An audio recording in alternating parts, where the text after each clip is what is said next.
I'd like to start by thanking the organizers for inviting me. It's an honor to be here, and I'm delighted to have an opportunity to talk about the interconnections between air pollution, climate change, and health, and opportunities for co-benefits in addressing both of them.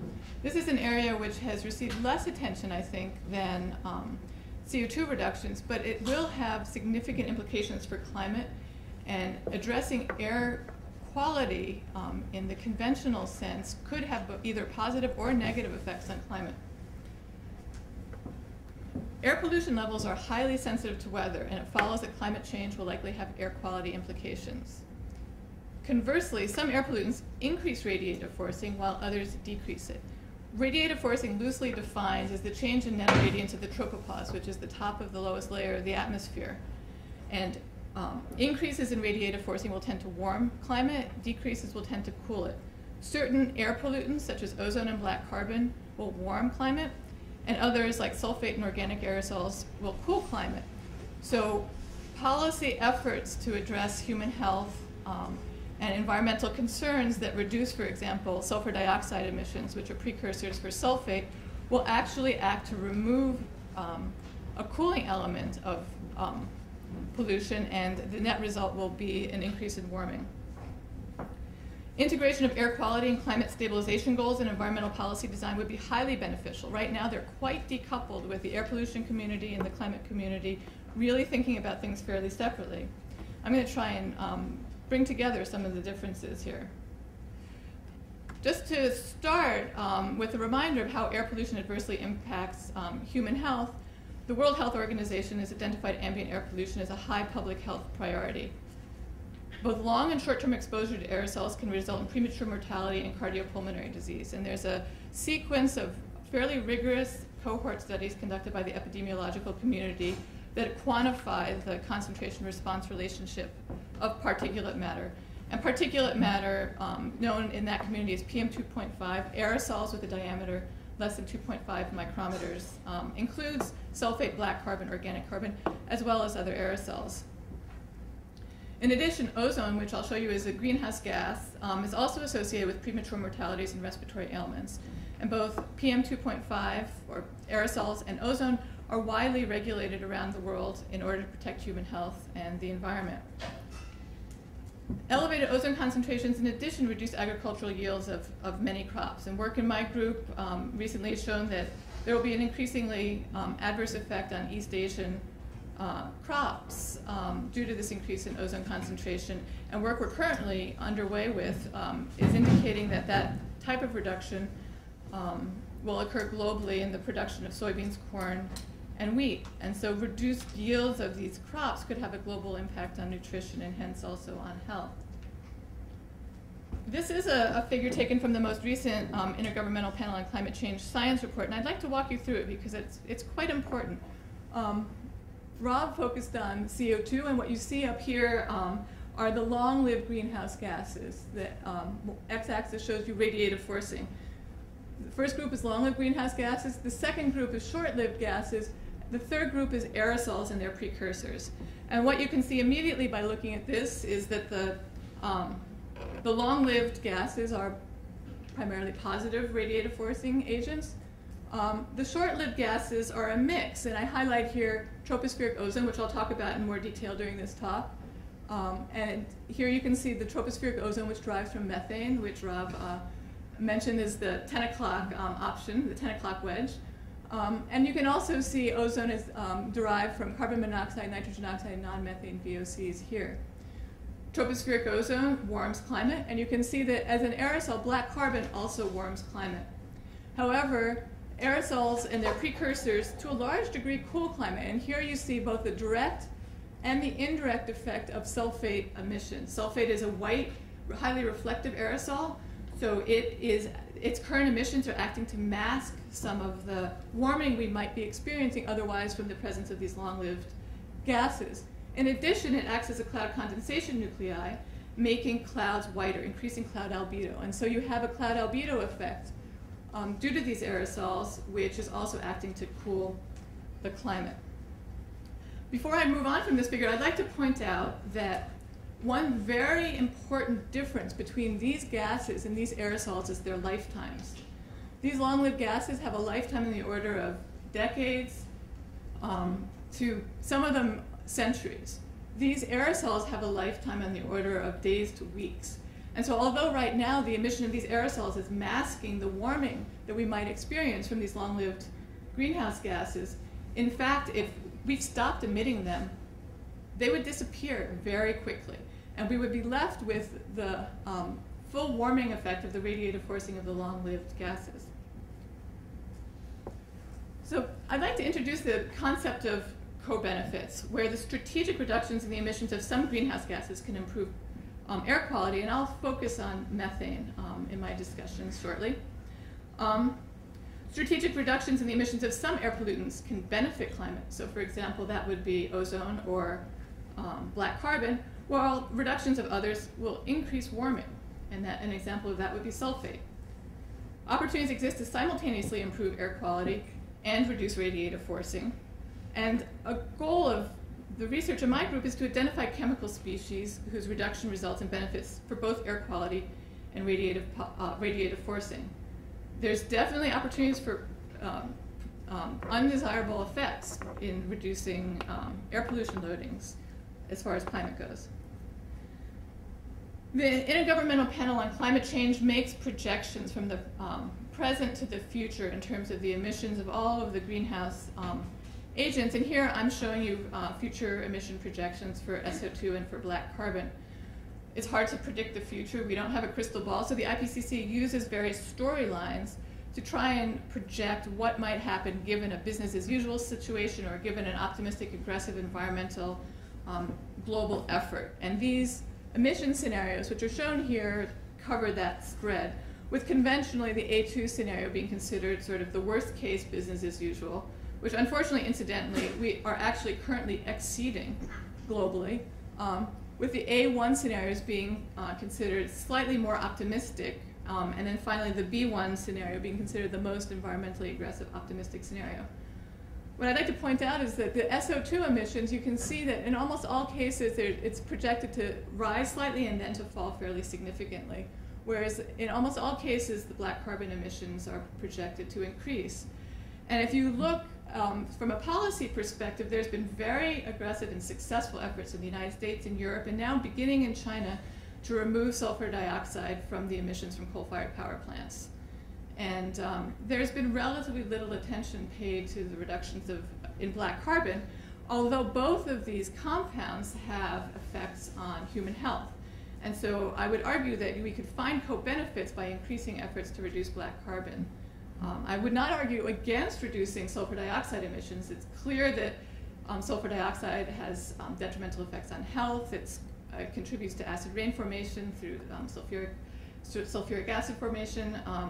There's clear environmental reasons to reduce it. It's just that we will experience an additional radiative forcing without its being present. I'd like to turn now to look at tropospheric ozone in more detail, as it's a critical link between air pollution and climate change. As I showed you, ozone itself is a greenhouse gas. It's a component of photochemical smog and therefore regulated around the world in order to control photochemical pollution. It's a precursor for a free radical in the atmosphere called the hydroxyl radical, which removes air pollutants and reactive greenhouse gases from the atmosphere. It's typically called the atmospheric detergent, as it's the key oxidant in the atmosphere. And as I mentioned, it's also a criteria air pollutant associated with adverse effects on health, including premature mortality, agriculture, and ecosystems. Since I'll be focusing shortly on methane, I wanted to point out that methane contributes to the formation of ozone. VOCs, including methane, plus NOx in the presence of sunlight, make ozone. Ozone's not a compound that's emitted. It's photochemically formed in the atmosphere. And background concentrations of ozone are increasing globally, due in part to increasing methane.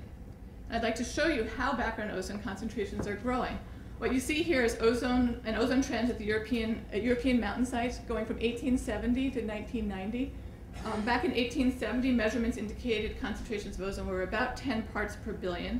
And in 1990, you can see that background concentrations at these mountain sites are pushing 50 parts per billion.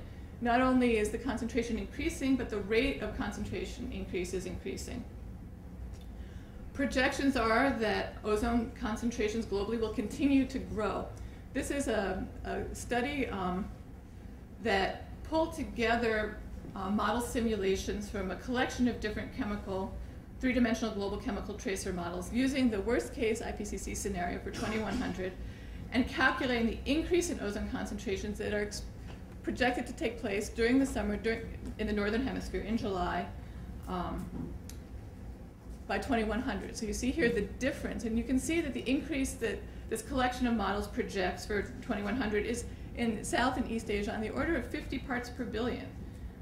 And generally, globally, those models are predicting an increase in concentration of 10 to 20 parts per billion. So background ozone concentrations are expected to continue to grow. And since methane is a compound which has a long lifetime, its contributions are primarily to background ozone concentrations, much less, as I'll show you, to well, it's fairly uniform. Let me just leave it at that, and I'll show you some more details later. I want to point out that there's a climate penalty associated with climate change, with increasing temperatures. What you're looking at here is the results from a group at Harvard where they simulated the effect of between 2000 and 2050 on global changes in emissions and climate on surface ozone around the United States. And I just picked up the northeastern part of the US because that's where we are. And what you see here is summer maximum 8-hour average ozone on the y-axis and the cumulative probability distribution on the x-axis. So essentially, this is the relatively clean air, these are the pollution episodes, and at 50th percentile, this is the average air quality. And for the year 2000, the conditions their model simulates shows this distribution. If you had the year 2000 emissions with the year 2050 climate, you would have this higher distribution of ozone concentrations. So this would be the climate penalty, essentially, the difference between these two distributions. And you can see that the climate penalty is largest during the ozone pollution episodes and smaller in the average situation. If you then look at the situation for 2050, if you had 2050 conditions, meaning 2050 climate and 2050 emissions, you get the blue distribution. If you had just 2050 emissions with the year 2000 climate, you would actually have a lower distribution, that's the green. And in order to really guarantee meeting your air quality standards, you would need to reduce your NOx emissions, in this case, further in order to achieve the same air quality level you would if the climate had not changed. I'm showing you here ozone air quality standards and background surface ozone concentrations to give you a perspective on the role that this background ozone will have in our ability to meet air quality standards. So here's the pre-industrial ozone background concentration, about 10 parts per billion. The present day ozone background at northern mid-latitudes is between 20 to 40 parts per billion. The Europeans define a seasonal air quality standard, which is about 40 parts per billion, and an 8-hour average daily standard, which is about 55 parts per billion. The US air quality standard has been, until a few years ago, 125 parts per billion, 1-hour average. It was strengthened about 7 years ago now, to 85 parts per billion. And the EPA has now got a proposed rule out asking for comments on it strengthening further to 70 parts per billion. So you can see as these air quality standards strengthen in order to meet the European standard, this background ozone concentration is becoming increasingly important. So I'd like to now describe some of the work that my group has done to address these problems. And this is just a quick schematic to show you some of the tools we use, which include a model called Mozart 2. It's a model of ozone and related tracers. It's a three-dimensional global atmospheric chemistry transport model, which is essentially a stack of boxes ranging from the surface into the stratosphere that covers the entire globe. And within each box, you have emissions of pollutants. You have chemical transformations of those pollutants in the atmosphere being driven by sunlight. Those chemicals are able to be transported from one box to the next, both horizontally and vertically. Once we calculate the chemical distribution of these compounds, we then use the GFDL, the Geophysical Fluid Dynamics Lab radiative transfer model, to simulate radiative fluxes resulting from these chemical distributions. So one question we want to examine was whether methane emission reduction could be justified for ozone air quality purposes.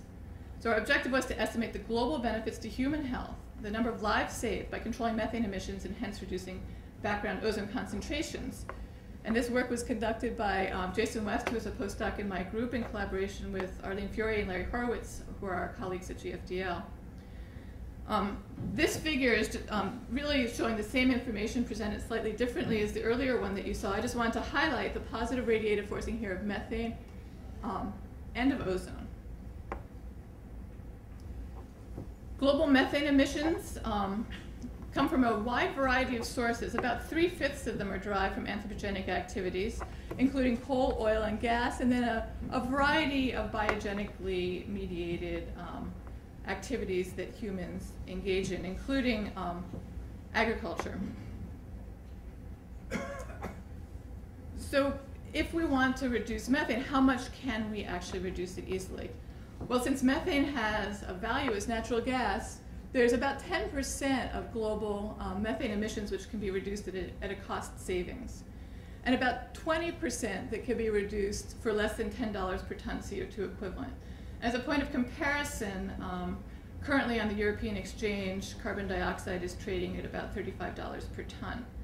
And then, according to the IEA, this is all the currently identified reductions for coal, oil, gas operations, wastewater, and landfills. And it does not include reductions from agriculture, which, since it's a sizable fraction of methane emissions, provides some opportunities for further reductions. So a 20% decrease in global anthropogenic methane emissions decreases ozone globally by approximately 1 part per billion. You can see here that there's some variability in that, but the average turns out to be about 1 part per billion, and it's relatively uniform. The avoided premature mortalities in 2030 from a 20% reduction in methane emissions is shown here, and you can see that areas with the highest population densities have the largest benefits. About 30,000 premature mortalities in 2030 could be prevented by a 20% reduction in methane emissions, and about 370,000 in the period between 2010 and 2030. So there are co-benefits of reducing methane besides just addressing climate change. A 20% reduction of anthropogenic methane emissions will reduce 8-hour average ozone globally by about 1 part per billion. It'll reduce global radiative forcing by about 0.14 watts per square meter. It'll provide about 2% of global natural gas production, and it'll save quite a few lives. So there's a double dividend of methane emission controls: decreased greenhouse warming and improved air quality. And I'd like to point out here how the situation is changing, because for the US ozone concentrations, our standard used to be much higher, and local and regional emissions of ozone precursors contributed the majority of the ozone that we were experiencing. We successfully reduced quite a bit of those local emissions. There's certainly more opportunities to reduce further, but previously the background concentrations didn't contribute such a large fraction of the total.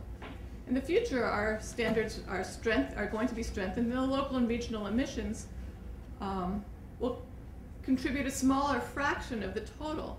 And so here, in terms of addressing the background ozone concentrations, there's a clear opportunity for global methane controls. So can we find climate co-benefits in the reduction of specific ozone precursor emissions? We wanted to determine which emission reductions lead to the greatest reduction of radiative forcing per unit reduction in surface ozone. So this is a schematic showing you how ozone is formed in the urban atmosphere. You have non-methane VOCs and CO that are emitted from urban areas, and biogenic hydrocarbon emissions from trees, which react with nitrogen oxide, which has been emitted through combustion processes in the atmosphere. OH, that atmospheric detergent, reacts with these hydrocarbons, oxidizing them, forming HO2, which reacts with NO, forming NO2. NO2 gets photolyzed, releases an oxygen atom, which combines with an oxygen molecule, to make ozone.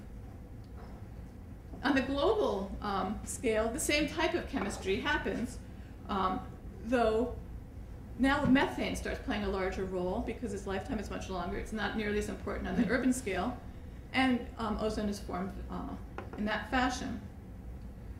So I'd like to now show you sort of the different timescales for these reactions. If to control ozone you reduce nitrogen oxides, you get a reduction in ozone, because NOx is one of the key precursors for ozone. As a result of a reduction in ozone, you get a reduction in OH. However, with the reduction in OH, you actually get an increase in methane concentrations, because the primary sink for methane is OH. And because of that increase in methane, you get an increase in ozone. And so reducing NOx will end up having a very negligible effect on climate. The situation for VOCs and CO is a bit different, where if you reduce VOCs and CO, you get a decrease in ozone, because VOCs and CO are precursors for ozone. But then you get an increase in OH, because since there's less VOCs and CO, you have more OH. Because you have more OH, you can have less methane. Because you have less methane, you have less ozone. So there's a potential for a climate benefit there. These reactions happen rapidly on the local scale. These reactions happen more slowly on the decadal and on the global scale. And finally, the chemistry for reducing methane looks very much the same as for VOCs and CO, except that by reducing methane, you're actually getting a climate benefit immediately from the reduction of methane. And you then get further reductions of methane and ozone on this decadal and global scale. So our objectives were to estimate the consequences of 20% reductions in emissions of ozone precursors on surface ozone and on radiative forcing, trying to bring these two communities together, the air quality community and the climate community, and to estimate the change in net radiative forcing per unit change in surface ozone. So climate people care about radiative forcing, air quality people care about how many people are going to die because of ozone concentrations close to the surface. We wanted to figure out the connection. Here you see the global distribution of surface ozone changes due to a 20% reduction in anthropogenic emissions of the 4 primary precursors. And what you can see here is that reducing NOx has the largest effect over populated continental regions. So there's every reason to continue to reduce NOx emissions in order to reduce surface ozone concentrations. Methane emission reductions have the most widespread effect on ozone concentrations at the surface. So if we look at the change in radiative forcing per unit change in ozone at the surface, you can see that the effect of NOx on methane and ozone nearly cancel, whereas the reductions in methane and the reductions in ozone, which result, give you a large reduction in radiative forcing. In terms of changing surface ozone, global population-weighted 8-hour, 3-month average concentrations, NOx wins, but methane is second. And if you look at the radiative forcing per unit change in surface ozone, methane really comes out ahead. So there's clear benefits to both surface ozone concentrations and radiative forcing in reducing methane.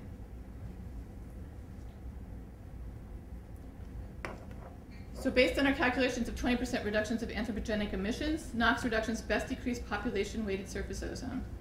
However, they have little effect on climate. Methane emission reductions best decrease climate forcing per unit reduction in surface ozone globally. So one question that is a recurring theme is, how do we get developing countries involved in any type of climate agreement? And in light of that question, we were interested in looking at the co-benefits of ozone precursor emission reductions and how they vary with emission location. Our goal was potentially to provide a basis for crediting countries for reducing emissions of air pollutants, thereby decreasing their impact on climate while simultaneously improving local and regional air quality. And this work was done by Vishali and Nate in collaboration with our colleagues at GFDL. Vishali was working with myself and Michael Oppenheimer as a postdoc and research associate for several years. And the summary of those papers can be shown here. These are the same schematics as you saw earlier. What we did was we looked at the change in annual radiative forcing per unit decrease of anthropogenic NOx plus CO plus non-methane hydrocarbons by region. I'm just showing you 3 of the regions here. This is Europe, this is North America, and this is Southeast Asia. And you can see that there is a variation in the effect by region, with the tropics appearing to have the largest reduction in net radiative forcing per unit emission reductions.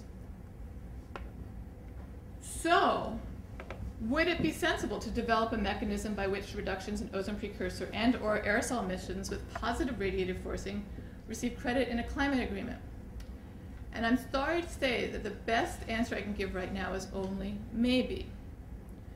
There's a benefit. Providing climate credit for reducing emissions of air pollutants could motivate tropical countries to participate in a climate agreement due to co-benefits derived from improved air quality. But there's a huge challenge, which is that dealing with air pollutants is enormously complicated comparing to dealing with long-lived greenhouse gases. And the complexity of figuring out trade-offs may distract from needed focus on long-lived greenhouse gases. Significant scientific and policy challenges exist. And let me just show you here briefly some of the differences between tropospheric ozone and aerosols versus long-lived greenhouse gases. In terms of characteristics, tropospheric ozone and aerosols concentrations depend on precursor emissions, chemistry, transport, and deposition. Long-lived greenhouse gases are determined primarily by direct emissions, much simpler. The distribution of ozone and aerosols is variable in space and time. The distribution of long-lived greenhouse gases is approximately homogeneous. The lifetime of ozone and aerosols is on the order of weeks, and hence its distribution and its effects will vary. The lifetime of long-lived greenhouse gases is years to decades, to centuries. The radiative forcing of ozone and aerosols depends on vertical and horizontal distributions. Some have positive, others have negative radiative forcing. Long-lived greenhouse gases are relatively uniform, and the radiative forcing is positive. Ozone and aerosols have other effects, adverse effects on human health and ecosystems, leading to their regulation in order to protect health and ecosystems alone. And the long-lived greenhouse gases have a small contribution, except for a small contribution of methane to ozone concentrations, are themselves at least directly innocuous. And so if one were to imagine a climate agreement where trading, which is a key aspect of a Kyoto-type agreement based on the global warming potential of these different gases, which is related essentially to their radiative forcing. If you could imagine trading, you could imagine some perversities where reductions in black carbon might be traded off against reductions in CO2. Yet we know that the black carbon lifetime is on the order of days to weeks, and the CO2 lifetime is on the order of decades to centuries.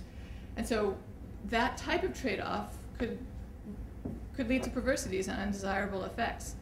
However, we also know that we would really like to bring these two worlds together and encourage improvements in air quality which benefit climate.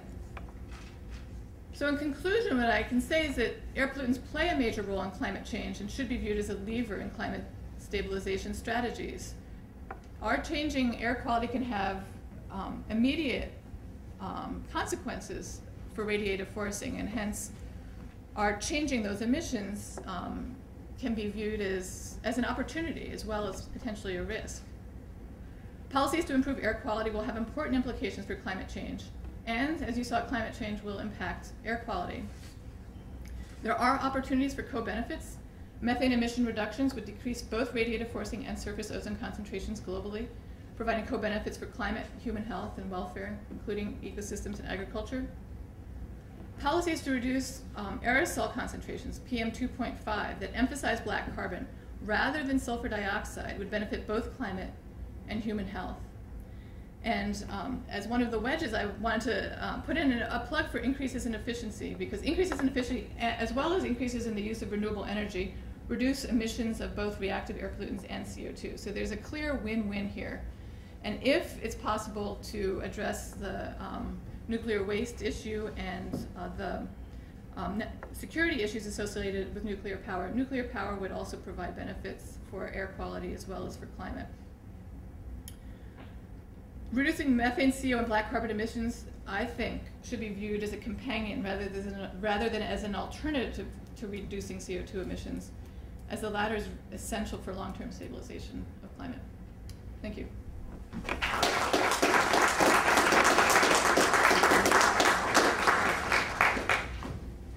Are there questions? I think I have a few minutes left. Yeah? Rob?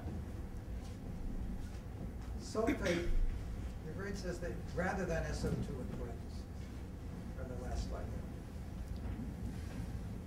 I am worried, and aren't you worried, that if you couple these two policies too closely, there will be a discouraging of the removal of sulfate from the coal emissions at the coal power plants in the developing world? I am not advocating slowing the reduction of sulfur dioxide emissions. It has clear benefits to health. It has clear benefits in terms of reducing acid deposition. I'm just pointing out that it will have undesirable consequences for climate change. And developing countries also, run scooters that emit large quantities of black carbon and diesel engines which would emit large quantities of black carbon, and policies which would emphasize black carbon reduction would have a co-benefit for climate. And in conversations I've had with people in China, there's a large and fairly successful, it appears, effort to reduce sulfur dioxide emissions from coal-fired power plants in order to protect human health and improve air quality in urban areas. And there's relatively little to no effort from my conversations to reduce black carbon emissions. And I think that that's very unfortunate, and that increased efforts on black carbon would yield climate benefits as well as benefits for health. So I'm not advocating against reducing sulfur dioxide. I'm just saying that increased emphasis on black carbon would help. Mr. Mauzerall, you seem to be apprehensive about focusing on black carbon or other, I guess, tropospheric ozone precursors in developing countries, because it might draw attention away from reductions of long-lived greenhouse gas emissions. Is there evidence that shows that would actually happen? What do you base that worry on? We actually spent a fair bit of time thinking about actual metrics that could be used to trade long-lived greenhouse gases against these air pollutants. And you start thinking about, okay, a global warming potential, it has to have a time horizon. Is it 20 years? Is it 100 years? Is it 500 years? Currently, Kyoto is using 100 years. And that's a pulse of emission. So if you choose 100 years and you use a global warming potential, these short-lived compounds don't look very important because their effect is mostly immediate. If you chose a shorter time horizon in order to emphasize them, then the long-lived greenhouse gases look less important, and I think that would be dangerous for the sort of long-term situation. You could use other metrics like radiative forcing, but there again, that would emphasize the short-lived against the long-lived. I think could potentially jeopardize the future climate situation, because people would then be able to trade black carbon against CO2, and black carbon would disappear, CO2 would persist.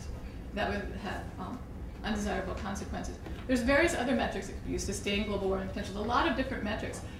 So all I'm saying is no one yet, to my knowledge, has identified a metric by which you could, in a Kyoto-type international treaty, trade these short-lived compounds against the long-lived compounds. However, in informal ways or through more localized regional policies that could encourage an integration of air quality and climate goals, I would strongly support that. And I hope my talk didn't sort of indicate otherwise. Mm-hmm. I seem to recall that one of the ways of removing sulfur dioxide from coal gas streams is to inject limestone and change it to gypsum. Does that add significantly to the CO2 burden of using coal for electricity generation? My understanding is that running scrubbers adds about 1% energy demand. Uses about 1% of the produced energy to run the scrubber. So there is an additional CO2 cost to running the scrubber, in addition to the loss of the negative radiative forcing one would derive from the sulfate. Yes, but I'm not just talking about the reduction in the energy efficiency. I'm also talking about the fact that you're changing calcium CaCO3 into CaSO4, and thereby dumping the CO2 that was bound up in calcium carbonate into the atmosphere. That's an interesting question that I'm not sure the answer, but it does seem likely that could occur, but I don't think it would be very significant, because the amount of sulfur in the fuel is much less than the amount of carbon in the fuel. Yes. So I think that most of the CO2 that would be emitted would be coming from the combustion process. That's certainly true. Anything else? Okay, thank you. Thanks.